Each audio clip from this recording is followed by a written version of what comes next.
जय हिंद। सभी विद्यार्थियों का स्टडी पॉइंट कोचिंग में स्वागत है। आज हम मौलिक अधिकार में आगे पढ़ेंगे शिक्षा एवं संस्कृति का अधिकार, अनुच्छेद 29 और 30। कल हमने पढ़ा था धार्मिक स्वतंत्रता का अधिकार, अनुच्छेद 25 से 28 तक। अनुच्छेद 25 से 28 तक कल पढ़ा था।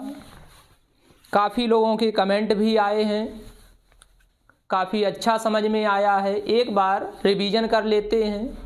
अनुच्छेद 25 में हमने बताया था व्यक्तिगत स्वतंत्रता का अधिकार।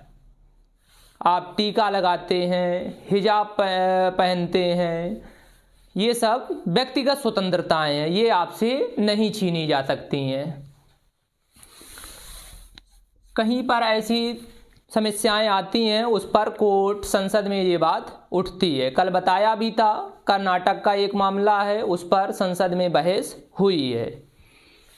इसके बाद 25 में व्यक्तिगत स्वतंत्रता है, 26 में सामूहिक धार्मिक स्वतंत्रता है। सामूहिक मंदिर, मस्जिद, गुरुद्वारे, इनमें पूजा पाठ ये सब कर सकते हो सामूहिक रूप से, आपको अनुच्छेद 26 इजाजत देता है।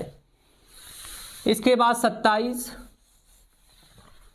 धर्म पर जो भी धन है मिला हुआ है उस पर कोई टैक्स नहीं लगेगा। लेकिन एक बात कही गई है, सभी की व्यवस्थाओं को, सुविधाओं को बढ़ाने के लिए जो भी संस्था, मंदिर, मस्जिद कुछ शुल्क लगा सकती है। जैसे हज यात्रा हो गई, तीर्थ यात्रा हो गई, सभी लोग जाते हैं तो उनकी सुरक्षा व्यवस्था और वहाँ पर उपलब्ध कराने के लिए कुछ शुल्क ले सकती है। इसके बाद अनुच्छेद 28 बहुत सिंपल है। अनुच्छेद 25 व्यक्तिगत स्वतंत्रता का अधिकार, अनुच्छेद 26 सामूहिक स्वतंत्रता का अधिकार, धार्मिक स्वतंत्रता का अधिकार। अनुच्छेद 27 के तहत जो भी धन मिला हुआ है धार्मिक तौर पर, उस पर टैक्स नहीं लिया जाएगा।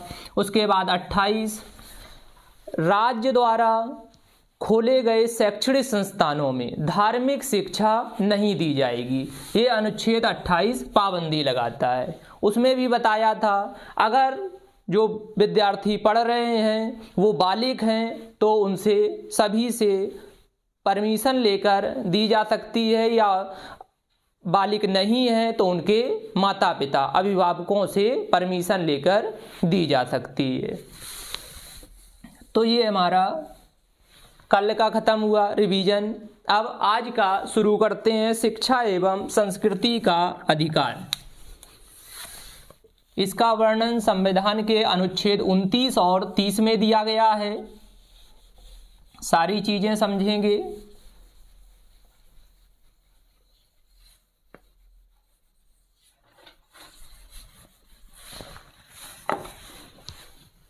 पहले मौलिक अधिकार भाग 3 में वर्णित है। मूल या मौलिक अधिकार अनुच्छेद 12 से 35 तक, अपने 28 तक हो गए हैं, आज 29 और 30 पढ़ेंगे। फंडामेंटल राइट्स में पढ़ रहे हैं शिक्षा एवं संस्कृति का अधिकार, right to education and culture, अनुच्छेद 29 और 30। अनुच्छेद 29 की बात करते हैं। अनुच्छेद 29 में बताया गया है भारत में अल्पसंख्यक वर्गों को अपनी भाषा, लिपि, संस्कृति की रक्षा करने का अधिकार है। 29 के फर्स्ट में ये बात कही गई है, भाषा, लिपि, संस्कृति। सबसे पहले अल्पसंख्यक क्या होते हैं तो एक आसान तरीके से आज समझ सकते हैं। जो भी कम्युनिटी है उसकी संख्या अगर कम है, जैसे एक गांव की बात करें, गांव में 1000 आबादी में 500 ठाकुर हैं, पंडित हैं, इसके बाद 100 मुस्लिम हैं, 50 एससी कैटेगरी में हैं। तो ये जो 100 और 80 कैटेगरी में 50 ये काहे में आ जाएंगे? अल्पसंख्यक में। तो जिनकी संख्या कम है, अल्प मतलब कम, अल्पसंख्यक, तो उन्हीं को अल्पसंख्यक बोला जाता है। तो वो कहीं पर भी कोई, अब जहाँ मुसलमानों की आबादी ज़्यादा है, हिंदुओं की कम है, वहाँ पर हिंदू अल्पसंख्यक में आ जाएंगे। और जैसे अपने देश में बात करो तो अपने देश में जो मुस्लिम है अल्पसंख्यक में है, वही पाकिस्तान में बात करो तो पाकिस्तान में हिंदू अल्पसंख्यक में है। तो अल्पसंख्यक की परिभाषा ही यही है, जिसकी संख्या कम है वही अल्पसंख्यक कहलाएंगे। तो ये अधिकार अल्पसंख्यकों को मिला हुआ है, भाषा, लिपि और संस्कृति की रक्षा करने का अधिकार। इसके बाद 29 का सेकेंड दूसरा पॉइंट कहता है, राज्य द्वारा खोले गए शैक्षणिक संस्थान धर्म, जाति, मूल वंश के आधार पर भेदभाव नहीं किया जाएगा।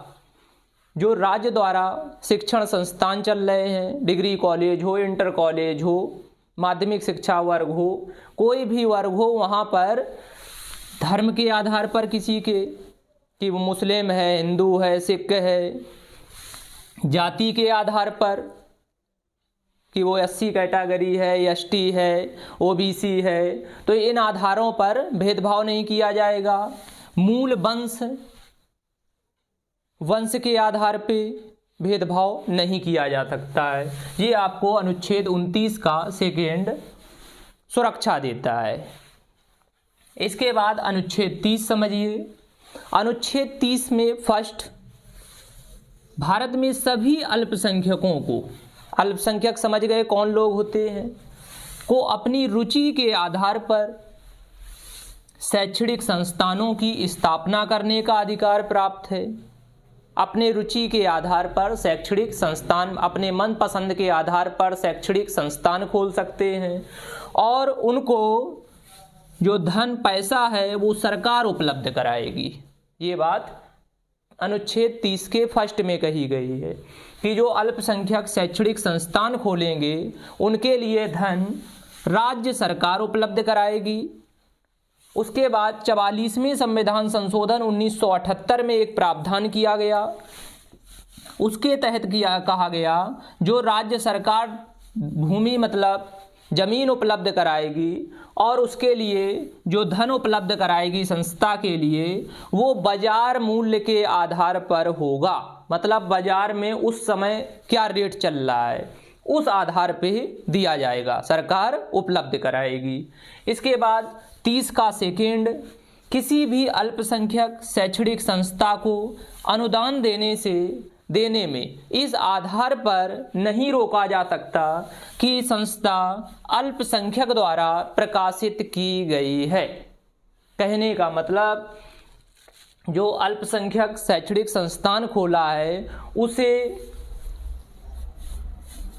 उसे जो अनुदान पैसा है इस आधार पर नहीं रोका जा सकता है कि किसी अल्पसंख्यक ने उस संस्था को खोला है।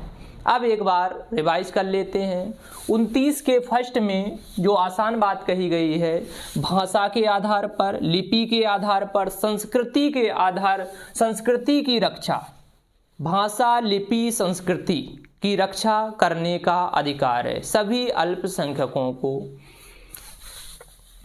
29 का 2 कहता है, जो राज्य द्वारा शैक्षणिक संस्थान खोले गए हैं उनमें धर्म, जाति, मूल वंश के आधार पर भेदभाव नहीं किया जाएगा। अब तो काफ़ी कम हो गया है और धीरे धीरे कम हो रहा है, लेकिन पहले से अब काफ़ी बदल गया है, अच्छी बात है। इसके बाद 30 अनुच्छेद कहता है, अनुच्छेद 30 के फर्स्ट में कहा गया है, अल्पसंख्यकों को ये अधिकार प्राप्त है कि अपनी रुचि के आधार पर शैक्षणिक संस्थानों की स्थापना कर सकते हैं और उनके लिए राज्य सरकार धन उपलब्ध कराएगी। इसके बाद इसमें एक नोट लिखा है, 44वें संविधान संशोधन 1978 में ये बात कह दी गई है, जो भी राज्य सरकार धन उपलब्ध कराएगी वो उस समय के बाजार मूल्य के आधार पर उपलब्ध कराएगी। महत्वपूर्ण है। 30 का सेकेंड कहता है, जो भी अल्पसंख्यक शैक्षणिक संस्थान को अनुदान दिया जाएगा उसमें ये नहीं देखा जाएगा कि ये शैक्षणिक संस्थान अल्पसंख्यक द्वारा प्रकाशित किया गया है। तो ये अल्पसंख्यकों के लिए अधिकार मिले हुए हैं, मौलिक अधिकार में, तो इन्हें याद रखना है। इनसे क्वेश्चन काफ़ी डीपली पूछे जाते हैं। 2 से 3 बार वीडियो देखना, अच्छे से समझ में आ जाएगा। आज के लिए इतना ही, कल फिर मिलते हैं। Thank you.